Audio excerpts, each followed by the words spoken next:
future obligations.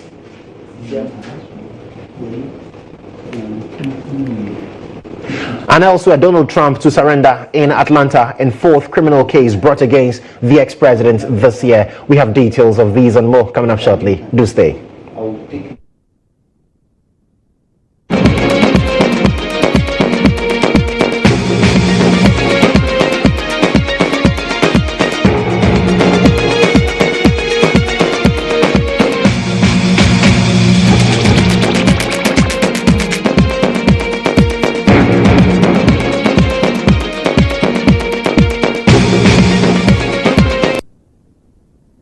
Grateful for your company this morning. My name is Joshua Kujo Mensa. Details now. The Ghana Police Service says picketing at the Bank of Ghana will endanger public order and security. Now, this was contained in a statement after a meeting held with the minority on Wednesday on the hashtag Addison Must Go protest seeking to oust the central bank governor and his deputies. Now, while the minority recounted a successful meeting with the police, the law enforcement agency in its statement advised the minority to commence the protest from the frontage of Parliament House through Osu Cemetery traffic light and terminate at the Independence Square. The police noted that the Bank of Ghana is a security installation, and accordingly, the protest and picketing around the installation may endanger public order, public safety, and the running of essential services. So on your screens now, the statement by the Ghana Police Service to the minority in Parliament for their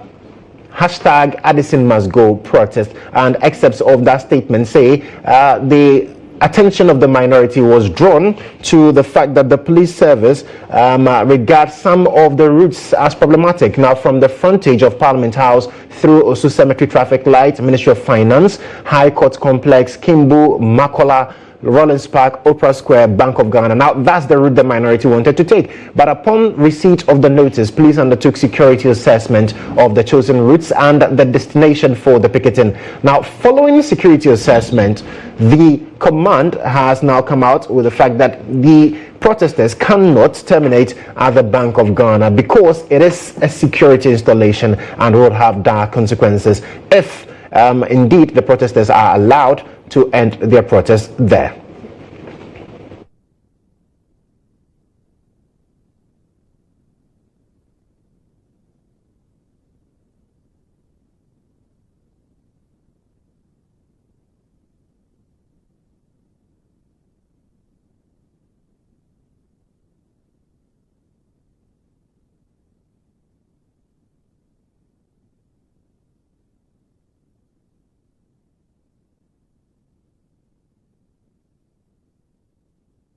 So let's get on the phones and speak to Boko Central MP Mahama Yarga. He was with the minority team at that meeting yesterday. Honorable, thank you so much for joining us on Newsroom. The police say they asked you to reconsider the routes and, more importantly, that you cannot picket at the Bank of Ghana. Are you considering that? Definitely not. And there is no law that says that we cannot picket around the Bank of Ghana. We have picketed in front of the flagstaff house, the Jubilee House, the seat of president, the seat of government, where the president sits and works. We've picketed in front of that. So if you can picket in front of the flagstaff house or Jubilee House, I don't see why you cannot picket in front of the Bank of Ghana. There's no law that says you cannot do that, so they cannot prevent us from picketing there. So we would march there and we will picket there. Because the explanation from the from the police service is that the BOG building is a security installation. So, according to them, the protest and picketing may endanger public order, public safety, and the running of essential services. That's the explanation. You think that it does not wash, for which reason you would want to consider the routes? Which installation is more of a national security concern than the office of the president? Even that one, we have demonstrated and we have picketed in front of it. So you can tell clearly that it is their own effort to frustrate our efforts. It has nothing to do with it being a security installation. Indeed, they wanted us to march past the city house. And I was the one who told them that if you say we cannot march past, march to the Bank of Ghana head office. Do you know that City House is also a Bank of Ghana head office connect? So if you are so scared about security, why are you not scared about us marching to City House? So clearly your reason is untenable if security is your concern. And as for marching through Makola Market and other places, it has happened before. I have participated in demonstrations where we have marched there, we have marched in front of the central bank, and we held a big rally in front of what's it called, hotspot. So we show them all those precedents. So we march to all these places that you are concerned about today. What is so dramatic about this march? We marched huge numbers. You were there, you provided security. We marched to all these locations peacefully and successfully. So there's really no basis today to change what we have done in the past successfully. Indeed, our past experiences should enhance your capacity to even do it better today. Unless you are telling me that the police service was so degenerated that basic things that you could do in the past today, you can no longer do them. Otherwise, then why are you preventing us from marching where in the past we have marched? So we told them that, they really could not convince us that there was any consideration that should change our direction. So we rejected their proposal, and we will reject it and we will march, and they must exercise their constitutional responsibility to come and protect us. That's why they take the salary that they take. So the police said that they were waiting for a response from you. Have you communicated these concerns, especially about ending the protest and picketing at the Bank of Ghana to the police service? Hello? Yes, I can hear you. Yes, I'm asking if you've communicated this to the police, that your resolve not to change the picketing place of the BOG to the Black Star Square. We will communicate to them in due course. Right. So you also mentioned earlier that you were considering, in fact, what you want to do is to hand over the petition to the Bank of Ghana governor. That still stands? Yes, we must hand over the petition to the Bank of Ghana. So he must come down and come and receive the petition at the frontage of the central bank headquarters building. Very well. Well, we'll see how it all pans out in the coming days. But thank you for speaking with us. That's Mama Ayariga Boko Central MP speaking to us there. And we'll also get to know in due course what exactly the police response to this would be. But away from that, we're barely 48 hours to the New Patriotic Party's Super Delegates Conference scheduled for Saturday, 26th August 2023. The campaign team of former Trade Minister Alan Kwadwo Kyerematen is raising concerns about another attempt by President Akufo-Addo to impose Vice President Dr. Mahamudu Bawumia on delegates. It comes barely 3 weeks after similar concerns were raised, forcing the president to openly declare he is not embarking on any such venture. But the Allen campaign team insists the party needs to address such issues before Saturday to ensure a smooth and transparent process.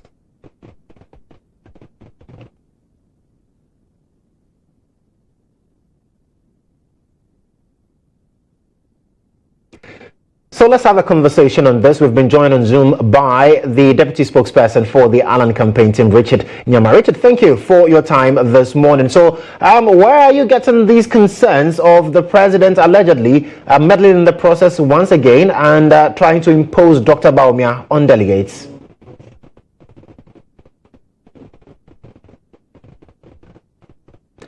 Right. So we are working the lines to be able to raise Richard Nyama so that we can have a conversation on this, because the concerns from the Allen camp is that President Akufo-Addo is still allegedly imposing Dr. Bawumia on the delegates. Now, you recall that some few weeks ago, the president, while speaking to communicators of the party, debunked these assertions and mentioned that he is not in any way seeking to impose a candidate on the delegates, and that the will of the delegates will manifest at the electoral process. But what we are picking up, information that we are getting from the Alan Kyerematen camp, is the fact that President Akufo-Addo, through some regional ministers, is seeking to impose Dr. Bawumia on the delegates, attending to them and telling them that if they do not vote for Dr. Bawumia, they would be disappointing him, the president. We'll speak to Richard Nyama and get to understand exactly where all of this is stemming from and how it affects the Allen campaign team and their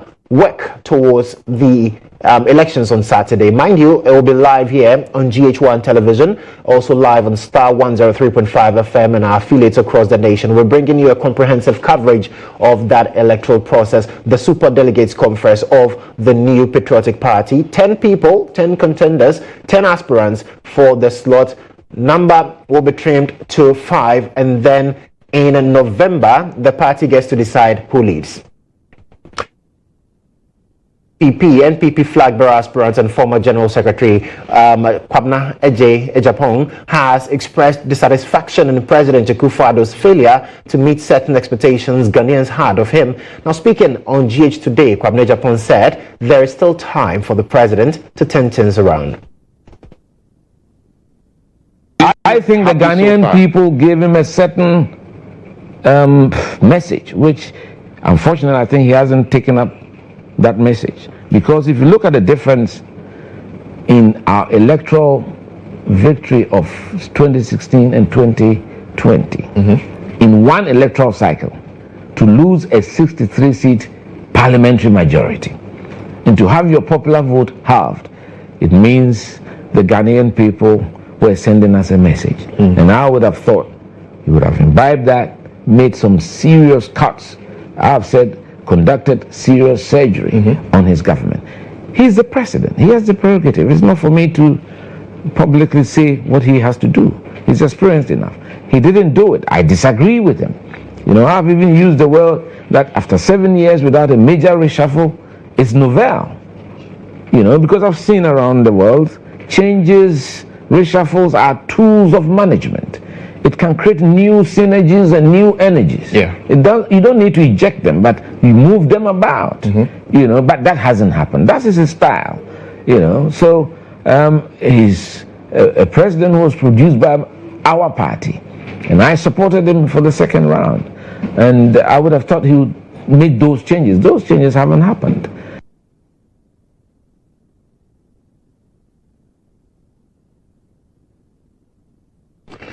Now, GHOne Newsroom has also described comments made by the senior advisor to the president, Yao Safo-Mafo, about how corruption is still endemic in spite of a majority Christian population as unfortunate. Speaking on GH Today, he asked the senior advisor to the president to rather look within to help deal with the canker of corruption. If he did say that, he said that. It's unfortunate because he's been senior minister for 4 years and senior advisor. We should be asking him what steps he has taken to make sure we don't get to that. It's the strengthening of the state institutions and having the political will to deal with it that matters. We are not elected into office to recite the problems back at us.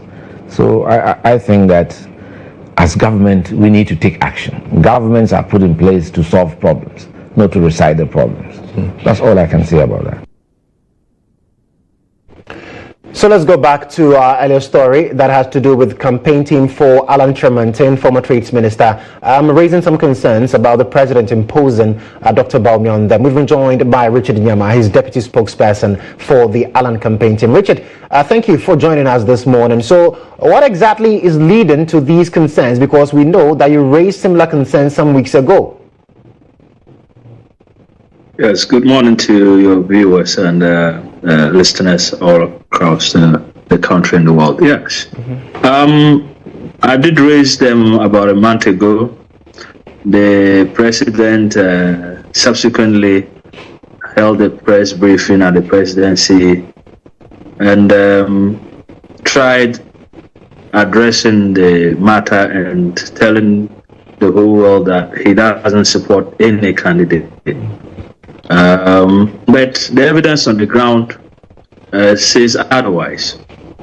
A couple of days ago, for instance, in the eastern region, we have information to the effect that the eastern regional minister said Kwame Acheampong met some super delegates and appealed, actually begged them on behalf of the president to not embarrass or disgrace him by overwhelmingly voting for Dr.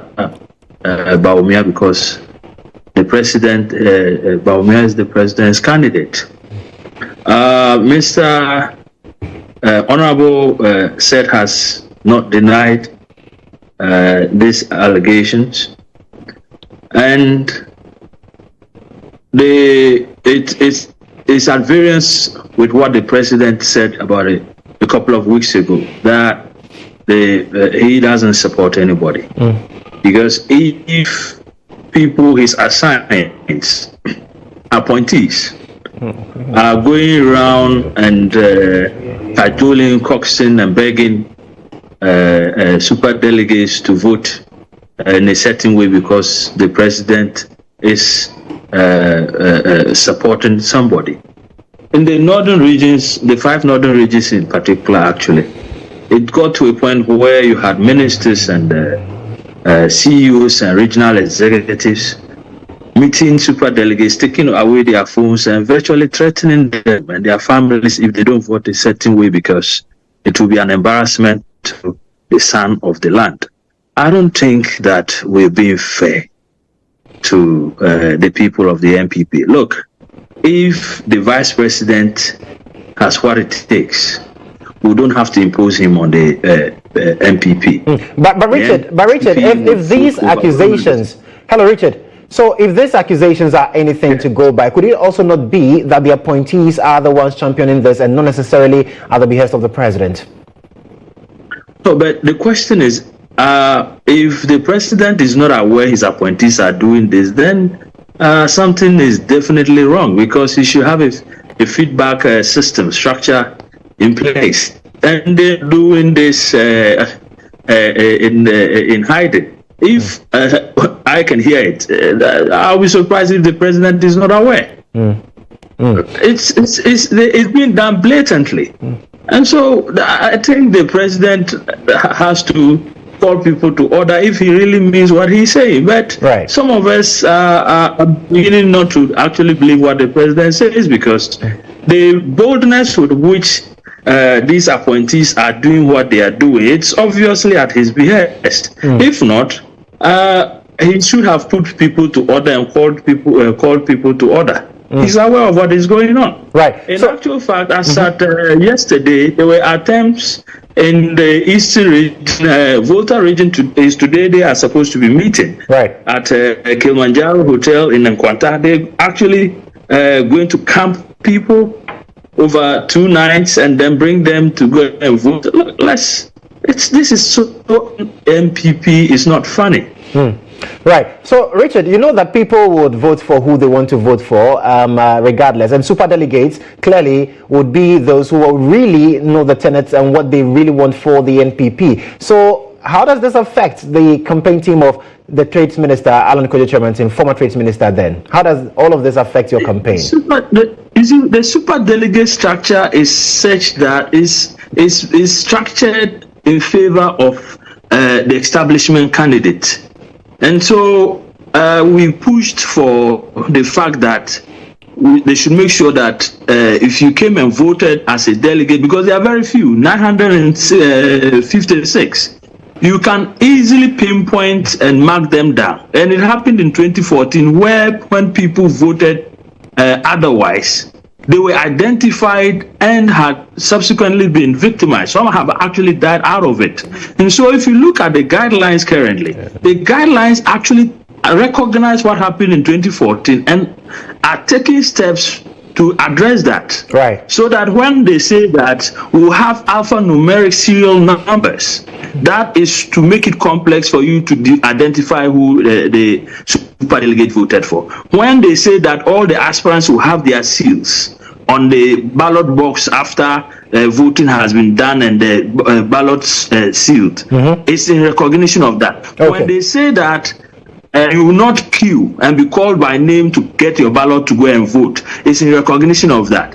But you see, contrary to that, and I wish you could call the EC to deny that, that subsequently they have actually printed simple ballots. Okay. Simple serial numbers. Use simple serial numbers Right. that are regional specific, that can now be identified and actually traced to one person. If the EC can assure us that after all the discussions that we held with them, they are holding to it, and that what we have heard and seen on social media is not actually those ballot papers, and that they are sticking to the alphanumeric papers, then we'll be assured. If Okay. we went to the grounds and people were not called by their names and made to queue, Right. then we'll be assured. Okay. No, this process is a sham. Very well. Richard, thank you for speaking with us. We'll try and speak to the Electoral Commission on these concerns that you are raising.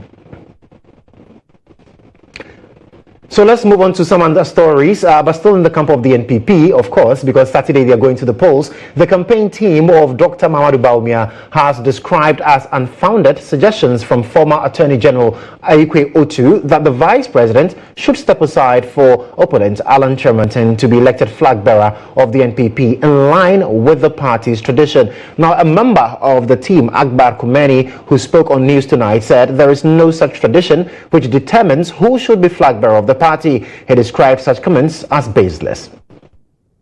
There's no such tradition which says that after this person, it is this person. In any case, the NPP has been in existence as a political party since 1992. It cannot therefore be the case that a tradition was established in 2007. What about those who contested in 1992? Those who contested to lead us in 1996? What about those who contested in 1998? In 1998, Dr. Kofi Konedu Apraku was in the race, together with Nana Akufo-Addo and John Agyekum Kufuor. John Agyekum Kufuor emerged as leader. Akufo-Addo was second. Dr. Kofi Konedu Apraku was third. If we're talking about the tradition based on election outcomes, and we have Dr. Kofi Konedu Apraku in the race to lead the NPP in 2023. Of course, if there is any such tradition, it should favor Dr. Kofi Konedu Apraku and not Mr. Alan Chermanton. So their argument founded on tradition is completely baseless, and that is why they cannot make any reference to the constitution of the New Patriotic Party or to the national constitution in support of this claim. So the Bawumia campaign is very, very serious. We're working so hard.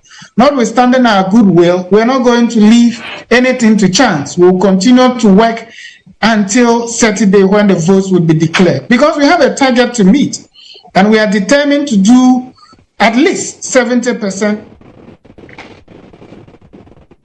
Away from the NPP, let's tackle one story that a lot of us are concerned about. It has to do with illegal mining. Well, the Media Coalition Against Illegal Mining has welcomed the distillment of some chiefs complicit in the illegal mining menace in the Ashanti region by Otumfuo Oseitu II. Convener of the coalition, Dr. Kenneth Ashigbe, said other paramount chiefs across the country should emulate the Asante-Hene's example. Dr. Ashigbe further pushed for the prosecution of chiefs, district chief executives, and others found culpable in illegal mining operations.